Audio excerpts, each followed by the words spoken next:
Ladies and gentlemen, welcome back to the Fans First Football Show. The voice you're hearing is a little bit different this week for your host because Bryan Davis is not available. He is currently getting cats and dogs rained upon him at the Steelers Dallas game right now. So instead, I am your host with the most, Nick Hogan from Foxborough Frenzy, joined by the amazing Jess Place from Mile High Broncos. I'm not going to screw that up like Brian always No, does. no, I you did got you great. covered. We're already off to a terrific start. This is the winning formula right here, Jess. That's Just it. you and I. That's how we're gonna do it. So, Yeah, man. I hope everybody's having a fantastic day. We had a fantastic day with a bunch of football games that were just all over the place, absolutely crazy across the board. Jess is obviously in a fantastic mood because his Denver Broncos smoked the hapless Raiders for the first time, and was it 9 times? It was the ninth time it took you This guys would to have beat been them? the 9th loss if we had lost. Yeah, it's since 2019, That's December right. of 2019. So Long time, too long. you're gonna be hooping and hollering over there all night long, Woo! as I expect you to be. Unfortunately for yours truly, I'm gonna jump right into the first game for my Patriots, where unfortunately they fell apart as usual to the hapless Miami Dolphins. Final score 15-10. The Dolphins did not do anything special to win this game. They were not doing anything outstanding. Huntley was very pedestrian. However, on the ground, they had Mostert and they had, I believe, Taylor Wright, if I'm getting his name right there. They had over 160 yards rushing between the two guys there. And they brought it to the Patriots towards the end. The Patriots did everything they could to come back. Jalen Polk thought he had a touchdown in the back of the end zone. Foot, unfortunately, did not come down in bounds. A tale as old as time. The Patriots dropped to 1-4, and it already looks like their season's over. And the torches and pitchforks are out for Drake May to start. We'll see what happens. We got Houston next week. I am not confident about that. Jess, you didn't happen to see any of that game, did you? I watched a little of it. I got to see Oh. Jacoby Brissett out there doing Jacoby Brissett things. He went 18 for 34 for 160 yards. It looks like he was sacked twice for 12 yards, 65.8 rating. I can see why Drake May is on the minds and lips of everybody in Patriots Nation. Yeah, it's tough sledding right now with the offense really not being able to score above 10 or 13 points week in and week out, where 20 points has been our season high against Seattle back in week 2. It's not a good time in New England, but I know I'm probably the last person on earth who should be complaining, considering the last 20 plus years of success I've seen here. Yeah. But you know what? I'm allowed to cry once in a while. That's I all gotta right. be able to do it. So Grown men also cry, Mr. Lebowski. that's right. That's right. But let's jump into the next game that was on the schedule here. And this was the game across the pond that happened this morning with the Jets and Vikings game. Jess, did you catch this one at all? I did. I watched it. I was hard up for football this morning, so I threw it on.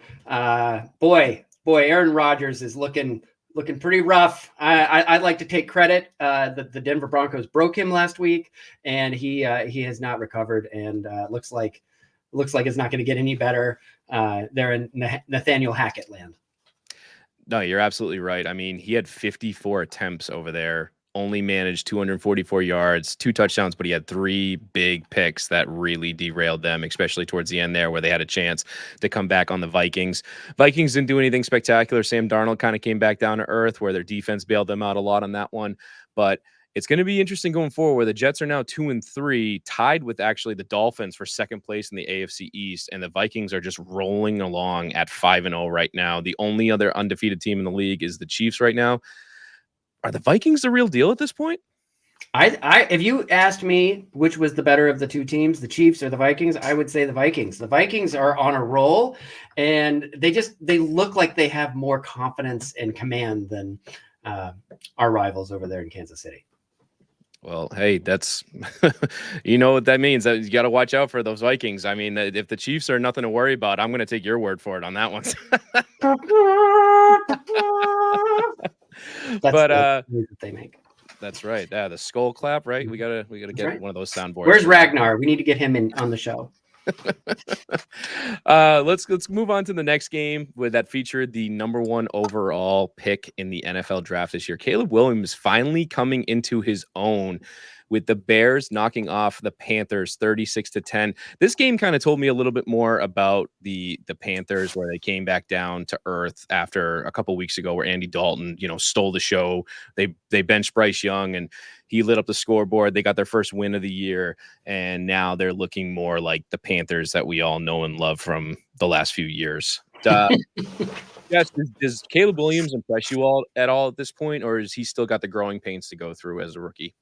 Yeah, well, today he was 20 for 29, 304 yards, 2 touchdowns, a rating of 126.2. So yes, I am impressed. The thing that I love about this game, though, is that Caleb Williams probably should have been a Carolina Panther, but because of poor trade moves, didn't happen, and he ended up with Chicago. And man, that is a generational mistake. That's something that you're not going to be able to get over for probably next, I don't know, not long, like 17 years or something like that. So it should be fine. Yeah, definitely. I'm looking at this as this is just a bigger loss more and more for the Panthers every day. And I actually saw a fan in the stands holding up a sign that showed exactly how the trade went down, where it was like Carolina got Bryce Young with a big sad emoji face, and then the other side, all the players that the Bears had from that trade. And I was like, that's a pretty good sign if you ask me there. So yeah, Bears looking like they're actually competent right now. They're 3-2 in a very, very tough division, obviously with Detroit and the Vikings that we just touched on there. DJ Moore really got going today, catching 5 balls for 105 yards, 2 touchdowns. Looks like he's finally meshing with Caleb Williams over there. If they start playing like they did today against the Panthers, against, upper echelon teams, they're definitely a team to watch out for at this point. But let's go to kind of like the game of the week. I think that a lot of people had on their radar as an unbelievable game. The Ravens and the Bengals, and this came down to overtime. Ravens barely pulling it off, 41-38. I think they came back from like down 10 points a couple times, where Cincinnati was just chucking the ball over the place. Jess, tell me about this game. Well, it went to overtime, and it came down to a field goal to be the decider. I mean, it was an offensive, crazy game. 41-38. Like, if you like scoring, this was the game for you. Joe Burrow went 30 for 39, 392 yards, just 5 touchdowns for 137 rating. So if you're a Cincinnati Bengals fan, you could probably not be any happier with that performance. You probably would have liked the win, though. Yeah, for sure. And the big thing from this game that I noticed was Jamar Chase kind of had his coming out party finally for this season, where everybody had been waiting. 10 catches, 193 yards, and 2 touchdowns. I think 2 of his catches were over 70 yards today, where it was just he flew down the field, and Baltimore looked like they were in big, big trouble. But it was a fascinating ending, the way that this game went back and forth in overtime. I happened to catch it where Cincinnati recovered the fumble that Lamar had, and it looked like they were in field goal range. They setting up, they were going to kick the game-winning field goal. Evan McPherson misses the kick. Next play, Derrick Henry 50 yards down to like the 5-yard line. Justin Tucker, of course, he's not going to miss that kick in overtime, even though, like I said earlier on the show in earlier weeks, he has looked mortal. He hasn't been as automatic as he has been, but I think within 5 yards, Justin Tucker is still going to be pretty reliable at this point. So I concur.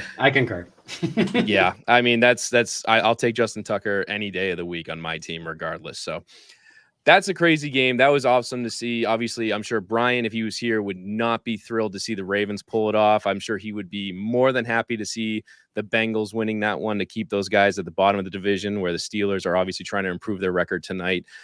And speaking of bottom of the division, we're going to move on to the next game, where it was the Browns versus the Commanders. Boy, oh boy, the Cleveland Browns just cannot do themselves any favors whatsoever. They fall to the Commanders 34-13. Jess, is Jaden Daniels? I know you got Bo Nix over there in Denver, but if you had to redo the draft and let's say Denver had a higher pick, would you be more than okay going with Jaden Daniels with what he's shown so far this year? I can't answer that question. I would be very happy to have Jaden Daniels and Bo Nix. But yeah, I really, the thing that strikes me is just the Deshaun Watson disaster. Like it is awful. They gave him the entire bag there's nothing left. And all they could muster on offense this week was 2 field goals and a touchdown. That is not going to get it done, especially when you have a quarterback paid that much. He not only isn't performing on the stat sheet, it looks infinitely worse on the field. I don't know how that's possible, but there's no hope or anything. It's disgusting, terrible, bad Cleveland Browns brand football. It's the Browns that we all know and love. And if you're a Browns fan, you've known and loved it for a while now. There's just no escaping it. But I look at this as more of a wow factor for me, looking at the Commanders, where they were essentially a very similar franchise to the Browns more recently, where they couldn't get out of their own way with the boneheaded decisions they would make, the terrible draft picks, and just the team not playing up to its potential. But seeing what they're able to do right now, I know our good friend Aiden Reed, who is not able to join us tonight. We're thinking about you, buddy. But I know you're thinking about the Washington Commanders right now and how they're starting to creep up and look like a legitimate team. And they haven't played his Philadelphia Eagles yet, but boy, oh boy, that's going to be one doozy of a game when they finally meet in the regular season. And I'm sure Aiden's not going to be, well, maybe he'll be happy to talk about Zach Vaughn and all the tackles he's getting, but otherwise he's not going to be happy about how Jaden Daniels is playing in that game. So it's alarming. I mean, you see what he's doing there, and you can't ignore it. It's not flukes. This is what he is, and it's good. And if you're not a Commanders fan, it can be a little concerning. Aiden Reed. We're thinking about you, buddy. Like I said, him and Bryan are unavailable tonight, so like you got us two lovely gentlemen to work you through the Week 5 happenings.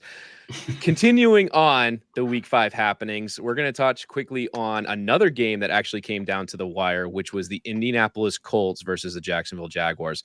Jaguars picking up their first win of the season. They were the last winless team, getting the job done 37-34, where Joe Flacco did everything in his power to get the Indianapolis Colts to pull off probably one of the bigger upsets of the day.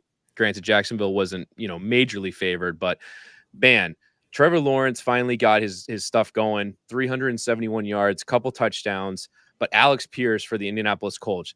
Are you ready for this stat line? 3 catches, 134 yards, and a touchdown. Almost 2 touchdowns. He got that one called on the 1-yard line, but he had a crazy, crazy day. This was absolutely a fascinating game to watch because Jacksonville just looked like they were going to just run away with it at one point. Indianapolis with Joe Flacco just kept fighting back into the game there. Alex Pierce, and they didn't even have Jonathan Taylor. They didn't have Anthony Richardson. All the guys injured that they had, and they still fought all the way down to the wire with this game. At the end there, Jacksonville able to kick the game-winning field goal just as time expires. So it doesn't go to overtime. I thought it was going to go to overtime. I was like, oh, this would be – imagine the heartbreak down in Jacksonville if this goes to overtime and they find a way to botch this again. But, Jess, does this tell you anything more about the Colts at this point, or is Jacksonville finally on the right side of things where they're able to pick up their first win of the season? I think this is more about Jacksonville. I think Trevor Lawrence was starting to hear those whispers of all those consecutive games that they haven't won going back to last season. I think it was like 10 or 9 or something like that. And that, that'll wear on anybody. So I'm kind of glad for him that he was able to pull it out. Tank Bigsby got on 13 carries, 101 yards. And I'd like to point out that ATN watch, Travis Etienne, only had 17 yards, and he was starting on my fantasy team again this week. So, hey, Travis Etienne doing Travis Etienne things. All right, so I'm going to go on record and make sure that, Jess, you update everybody who's on your fantasy team before the week start, so that way we know who to bench going forward. That's absolutely. That's the new rule at this point. Anybody named Travis going forward, just bench them. Perfect. Well, I hope that is it Travis Hunter from Travis Hunter. No, I'm trying to remember the name from Colorado. He's going to be the number 1 overall pick. Hopefully he doesn't have to get benched because he's supposed to be a generational talent. And like I said, the way my Patriots are playing, we might have him next year. So I don't want to have to bench him if he's going to be that good. But anyway. Well, the statute of limitation runs out at season's end. So it all starts over again next year. So if you do get Travis Hunter, you're not going to get Travis Hunter. Probably not. At this point, my Patriots need a lot more help than just Travis Hunter. I can tell you that. But before we go any further, we're going to take a quick break here on the Fans First Football Show to hear from our sponsors. Don't go anywhere. We will be right back. And we are back with the Fans First Football Show. Myself, Hogan, being your host today because Bryan Anthony Davis is on assignment, as just you were, but previously. I was on assignment with my wife for our anniversary. I was gonna say for two very different reasons. You were on assignment for your Disappointed anniversary. everybody all the time. But Bryan is currently attending a rain delay. We actually usually we film this recording. We do this during the Sunday night game. It hasn't even started yet because they have a rain delay there in Pittsburgh where they are taking on the Dallas Cowboys. We are hoping that Bryan gets to see an exciting game. I don't want to say I'm rooting for the Steelers, but if for Bryan's sake, go Steelers. That way he doesn't yell at me and we don't have any issues coming back when he's here next week, hopefully. So, but we're going to continue rooting against the Cowboys. I'm just rooting against them. I'm not rooting for the Steelers. That's right. Oh, so, okay. So we'll cover it for both angles. We'll help Bryan by rooting for the Steelers and we'll help Aiden when he's not here rooting against the Cowboys. So we're covering both of our buddies who are unavailable today. So we got you guys. We hope you're awesome and we hope the game's awesome whenever it gets kicking off. But another game that will kick off too is another amazing matchup that happened today that a lot of people are pegging to be potentially a playoff matchup down the road. Some even say maybe AFC Championship aspirations. We'll find out. But this was the Buffalo Bills taking on the Houston Texans down in Houston today. Another game came right down to the wire. Big revenge game that everybody was talking about with Stephon Diggs going against his former team that a lot of people say he felt jaded from, and Josh Allen and him not getting along and all these different reports there. Josh Allen, I don't know if you caught it, Jess. There was one point during the game where Josh Allen was rolling out of the pocket. He took a hit and his helmet slammed on the ground so hard I didn't think he was going to be able to get back up again. The guy somehow went back in the game. I mean, is he superhuman or what? His ability to avoid the concussion protocol is unmatched. I totally think that he should have maybe been looked at a little bit because I saw that play in real time and I saw him get snatched down and like you said, his head did bounce off the turf and it was a hard hit and it looked like the kind of hit that would take most out of the game. So I'm not entirely sure how we avoided getting checked out. Another major injury from this game was Nico Collins. Nico Collins went out. I'm not entirely sure what happened. I just heard it was an injury and it's bad because he is a stud and the Texans really need him to continue this offensive output. Yeah, he unfortunately left the game. They were saying it was a hamstring injury, and I know it would occur. I believe it occurred after he had already caught a 65-yard bomb from C.J. Stroud that got the scoring kicked off earlier in the game. So he made his mark loud and clear in this game before he unfortunately had to leave due to injuries. But yeah, it was a great game, back and forth all the way towards the end there. Like I said, Buffalo was playing from behind a little bit. They were down 14-3, and then they started coming back towards the end there in the fourth quarter. They were able to tie it up. Houston got the ball back and kicked a 59-yard field goal to win the game there. Like you said, Nico Collins unfortunately left the game. Josh Allen, how he did not leave the game is still beyond me. He came up for a play or two, but that guy is tough as nails. And like I said, a great matchup that a lot of people are expecting to see potentially in the playoffs this year. At this point, Jess, I got to ask the question, with the way that CJ Stroud is playing comparatively to Josh Allen, would you be in favor of one of these guys over the other at this point? Well, after today's game, yeah. I mean, Josh Allen struggled. He only had 9 completions on 30 attempts for 131 yards and 1 touchdown. Like that's not great. Conversely, CJ Stroud went 28 of 38 for 331 yards, a touchdown and an interception, 97.6 rating. Yeah, I would say that CJ Stroud is looking much rosier than Josh Allen, but that's just based off of this game. Towards the end of the season, let's see what happens because I think the seasoned veteran will probably have a leg up over the second year player. So I think. I don't know. You got to watch it. You got to watch to see. It's going to be great because I think they are going to match up in the playoffs, or at least coming down to it, and it's going to be something to see. Yeah, no, for sure. Josh Allen, his running ability alone is just something that I know a lot of quarterbacks probably envy. And I know CJ Stroud isn't the most prolific runner. He can escape the pocket if he needs to, but man, chucking the ball like CJ Stroud does, and it doesn't hurt when you have the weapons that you have, where like you said, Tank Dell, Nico Collins, Stephon Diggs. It is just a plethora of weapons down there. And they did all that without Joe Mixon today as well. So we'll see what happens when hopefully both teams get healthy going forward. But exciting stuff to watch at this point. At this point, we're going to kick it to the next game where, Jess, I'm going to shut up and you're going to take full control here because you got some partying to do. Tell me about your Denver Broncos and what the heck they did today. Oh my God, we beat the Raiders. Now, a lot of people that aren't in the AFC West, they're like, the Raiders are terrible. What do you care? What do you care? Well, we have not beaten the Raiders since December of 2019. We had our former coach, Josh McDaniels, beat us every time he played us when he was the coach of the Raiders. Like there is a lot of reason to hate the Raiders. If you're a Broncos fan, it's a lot of reason to hate them even more. And when you lose 8 straight. So today was different. The Broncos were victorious 34-18.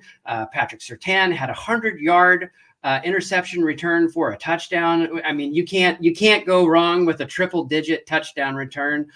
They don't happen all that often. He had 2 interceptions on the day. It was great. Most importantly, the Broncos were wearing their throwback D uniforms. I haven't seen those in like 20 years at least. I think there was one time where they had like a throwback day in the early 2000s. But beyond that, if you are a Broncos fan of a certain age, my age, that is the uniform that you recall seeing the Denver Broncos play in. And it was so sweet to watch them just beat the snot out of the Raiders wearing it. I'm right there with you because honestly, I love my throwback Patriots stuff. I got my Pat the Patriots flag behind me, and the red throwbacks always get me going with the Patriots. And we only get to see them once in a great while, so I'm right there with you on the throwbacks. But no, your Raiders, your Broncos had a great day today. I apologize, I caught myself. Trust me, I wouldn't do that to you. But no, your Broncos had a great day. Obviously, they started off a little slow there. They were down 10-0 in the hole, and I know things weren't looking too great. And then, like you said, Pat Surtain with the pick six. You guys got to a point where you made it so that Gardner Minshew got benched in this game, correct? He was benched. They put in Aiden O'Connell, and bless their hearts, that was the right choice for Broncos country. That's absolutely it. I mean, the pounding just continued at that point where you guys just ran the train all over the Raiders. I guess the one bright spot for the Raiders today was the play of Brock Bowers, where he got the scoring kicked off, where he had that great catch and run. He finished the day with 97 yards on 8 catches for 1 touchdown. Brock Bowers is an interesting case because obviously a lot of people were surprised the Raiders took him the way they did when they had Mayers the year before, where the Raiders need a quarterback, and I know you're not going to complain that they don't have one, but do you see anything ever getting any better for the Raiders? I know you don't want it to, but are they going to get better at some point? I say it every year, Raiders going to Raider. It's been 21 years since they've had a Super Bowl appearance. They haven't won a Super Bowl since 1983, and just keep doing what you're doing. Let's keep it that way. Just stay steady as she goes. Stay the course. Maybe they can give Rich Gannon a call and see what he's doing these days. Maybe just wheel him out in a wheelchair and see if he can still huck the ball around for them at this point. That's not. I mean, with Aiden O'Connell and Gardner Minshew back there, that it might be the best option. Can't be any worse than Jamarcus Russell. That's all I know at this point. But speaking of number 1 overall picks, we're going to go to the next game on our list here, and that is probably one of the bigger upsets of the day. That is the Arizona Cardinals knocking off the San Francisco 49ers. I don't think anybody in their right mind had picked this game to go the way that it did, where the 49ers got out to a tremendous start. They were up 23-10 at halftime. Big thing from this storyline, or big storyline from this game, was obviously Jake Moody getting really, really hurt, the kicker there for the 49ers, which I think hampered them a lot in the second half with the decision-making they had to do. But even still, before Moody got hurt, the 49ers were rolling in this game, and then the Arizona Cardinals just dug their feet in and did not let up, and they came back all the way at the end there, kicked the field goal. San Francisco still had time to come back and win this game. Purdy got knocked around a little bit, threw an interception there at the end, and that sealed the deal.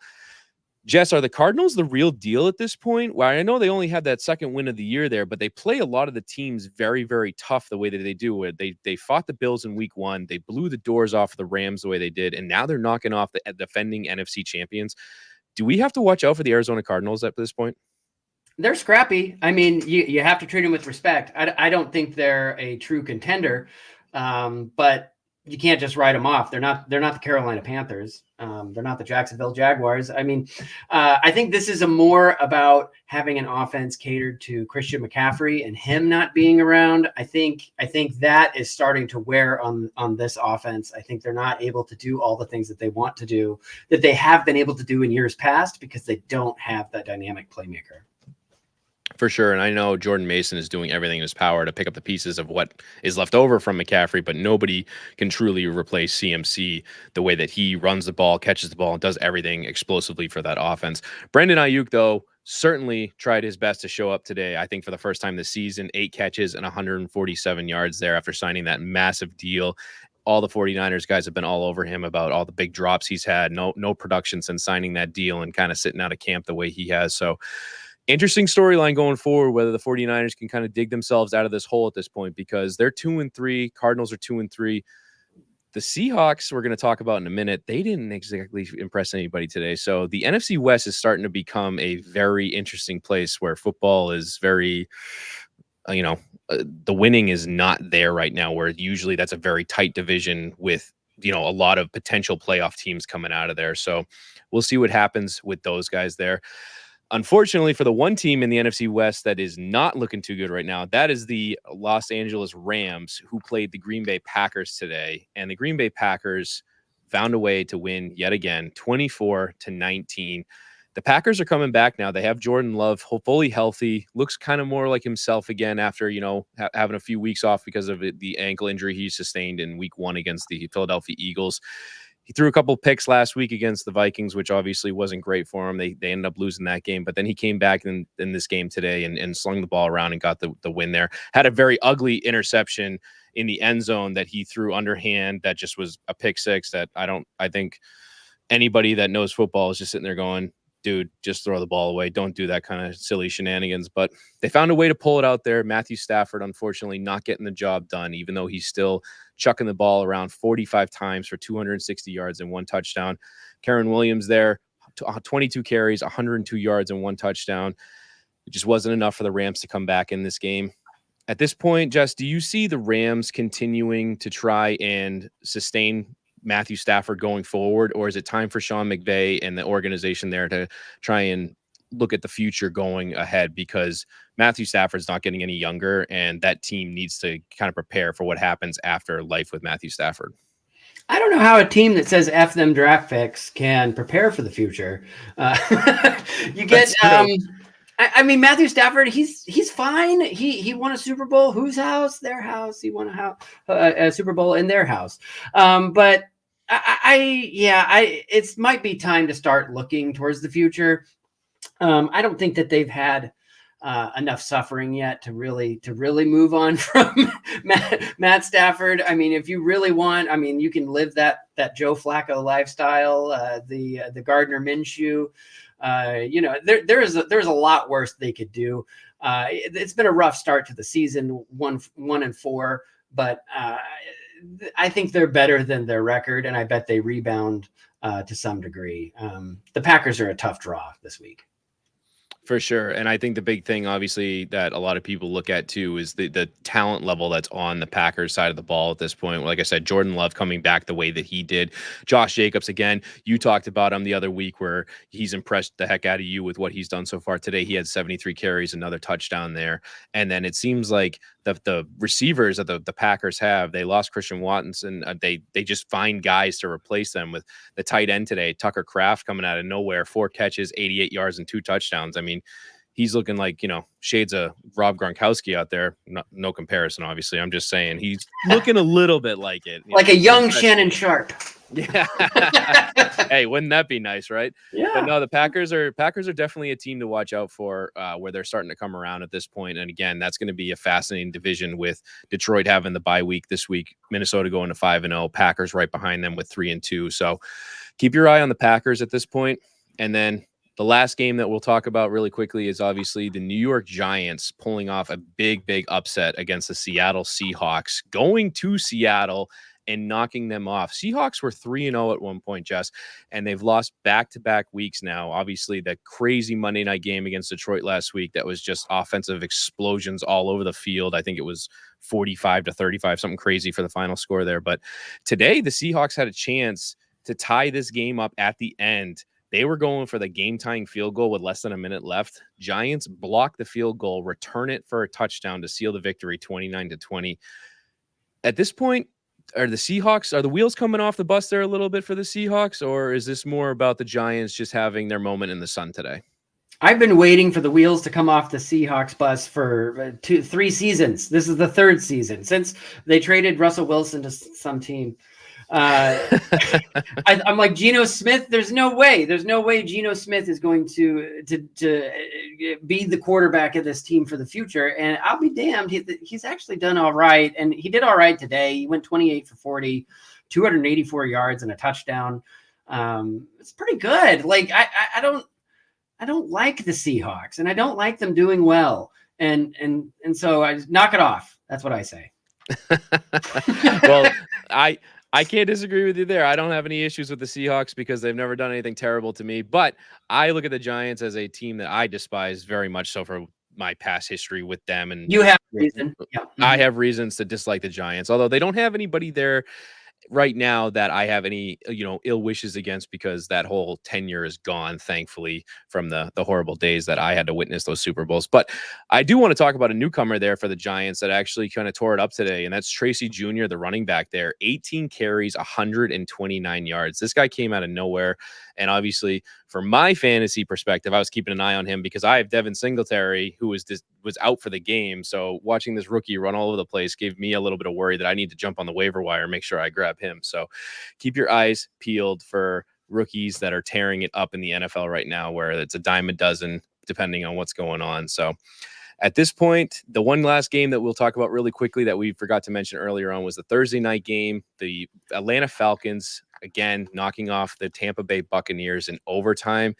This was a crazy game. Kirk Cousins threw for 509 yards in this game. And the ironic part with him throwing for that much was he did it on Matt Ryan night and broke Matt Ryan's record for passing yards. Jess, thanks for everything, Matt Ryan. We're taking your record. I love it. Yeah. The only thing that would have made it worse is if somehow there would have been a 28-3 like way to figure out like some number system in there for that to really spit on Matt Ryan at that point. I mean, I enjoy that as a Pats fan, but I know those Atlanta fans are just still despise that. But no, the big thing with this game is Atlanta, really, coming from the depths to steal the victory, where Tampa was just blowing them out of the water early on in this game. Baker Mayfield was having a day. Mike Evans was all over the place. Godwin was having a good day. And then, like I said, it became the Kirk Cousins show, where in overtime they were able to steal it 36-30. So the NFC South is getting interesting now, where you have the Bucs at 3-2, you have the Falcons at 3-2. The Saints are obviously playing tomorrow night against the Chiefs. Jess, does anybody in the NFC South really worry you at this point from a standpoint of like, okay, are they going to really take over at this point? Or is it kind of just a mixed division where you're not really worried about any one specific team? It's a mixed division. Tampa Bay, they scared me. I actually, a couple weeks ago when the Broncos played them, I thought that they were going to beat the snot out of us, and they didn't. And they proved to be human. And here they are again, human again. Against a division foe, the Atlanta Falcons. I think the Atlanta Falcons are fun. I think they're a lot of fun to watch. I mean, Drake London went off for 154 yards on 12 receptions and a touchdown. Darnell Mooney, like hello waiver wire pickup. Yeah, who had him? I did. 105 yards on 9 catches, 2 touchdowns. That's awesome. Like, that made my fantasy week. So I hope you also picked up Darnell Mooney. Just it's a good day if you did. Absolutely. I know a few people that must have started him that were probably doing jumping jacks for joy there. So at this point, Jess, I guess we'll just go down to what our usual question at the end here is. Give me the team that surprised you the most or you were most impressed with from week 5 in NFL action. I'm going with the Denver Broncos. They looked good. They played good. It felt good to watch them play good and look good. It's always a good day when you beat the Raiders. Well said. Well, and I would expect nothing less from you, obviously. For me, I'm going to go on the other side there. I'm going to go with the Arizona Cardinals. They showed me a lot of grit today. They showed me a lot about their team. Another honorable mention I'll give to the Giants, although I despise them, so I didn't want to give them any more glory. But I do like what the Cardinals did in this game, where obviously they were getting kicked in the teeth by the 49ers early on. They fought all the way back, and they didn't let up at the end there, and they found a way to pull off a victory that was very, very surprising, especially doing it in San Francisco too, where that's a tough place to play. And it's just Kyler Murray is getting it done with both his legs and throwing the ball. So watch out for Arizona going forward if they're going to be a team to be reckoned with. So I know have a this question episode. for you. I got a question go for ahead. you. Yes. So this week, the Patriots. What are you looking forward to? Who are they playing? What are you looking forward to? All the good things. Well, they're playing the Houston Texans, and I guess if there's something that I'm looking forward to is when the game will be over so the bleeding can stop. Does that help? Well, that was a very honest answer. I got to be objective with it. Obviously, I look at it. This Patriots team. I mean, the one thing I guess that I'm very curious about that I'm going to keep my eye on very closely is where Gerard Mayo's come out and said that it is still Jacoby Brissett's team. They are not benching him. They are not going to Drake May. They have a plan in place, is what they keep saying. What this plan is, nobody seems to know because they haven't just come out and said anything about why Drake May is not playing. And I don't know if the kid is wrapped in shrink wrap, bubble wrap, just trying to protect him from all the ouchies and boo-boos of the NFL. I don't know at this point.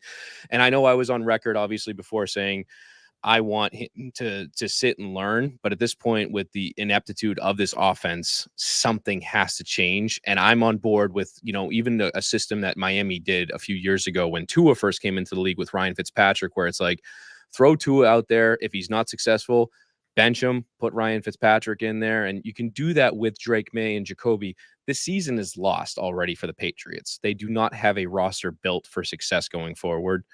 And I apologize. I know I'm going on a tangent here because I'm very passionate about this, but I think you are an expert for the Patriots, and I want to hear all about it. And that's it. And that's the thing that just at this point, it's a lost season. We have nothing to really play for because we're not making a push for the playoffs. Let the kid go out there and see what he can do. And if he's, making bad decisions or he looks rough, bench him and put Jacoby back out there. You can't do worse than you're already doing. So let's see what happens. But yeah.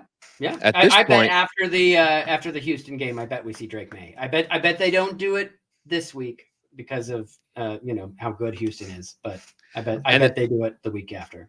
The big thing too that is really as a Patriots fan that's aggravating too is seeing Jaden Daniels doing what he's doing, Caleb Williams doing what he's doing, seeing what Bo Nix is doing, where you have these rookies that are playing and are succeeding, and it's just they're thrown into the fire, and it's just like, okay, I've always been a proponent for letting rookies sit, but when it's watching the success across the NFL with these guys that are doing what they're doing, and my guys just sitting there just chewing gum on the sidelines, like, what am I doing wrong? It's like, you're not doing anything wrong. You just can't play yet. I don't know why.